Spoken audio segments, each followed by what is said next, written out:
నమస్తే తెలుగు న్యూస్ కి స్వాగతం. నేను రూపానాథళ్ళ. కాళేశ్వరం ప్రాజెక్టులో అవినీతి ఆరోపణలపై విచారణ జరుపుతున్న జస్టిస్ పినాకి చంద్రఘోష్ కమిషన్ ఈ నెలాఖరులో మాజీ సీఎం బీఆర్ఎస్ అధినేత కేసీఆర్ ను విచారించనున్నట్లు తెలుస్తోంది.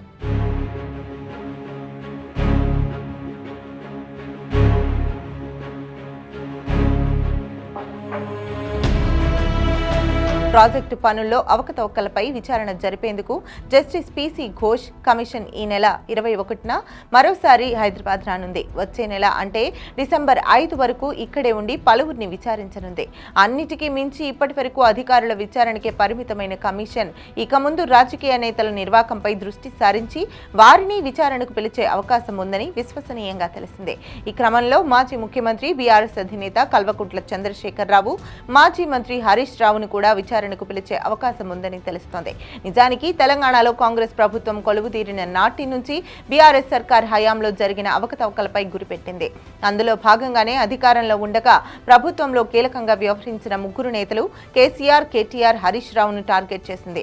కాళేశ్వరం విషయంలో జరిగిన అవకతవకలకు కేసీఆర్, హరీష్ రావులను, ఫార్ములా ఈ కార్ రేసింగ్ లో అక్రమాలకు కేటీఆర్ ను బాధ్యులుగా చట్టం ముందు నిలబెట్టే లక్ష్యంతో రేవంత్ సర్కార్ ముందుకు సాగుతోంది. కాళేశ్వరం ప్రాజెక్టులో అవకతవకలపై విచారణ జరుపుతున్న జస్టిస్ పీసీ ఘోష్ కమిషన్ ఈ నెలాఖరులోగా లేదా డిసెంబర్ మొదటి వారంలో మాజీ నీటిపారుదల, ఆర్థిక శాఖల మంత్రి హరీష్ రావుకు నోటీసులు ఇచ్చి విచారణకు పిలిచే అవకాశం ఉంది.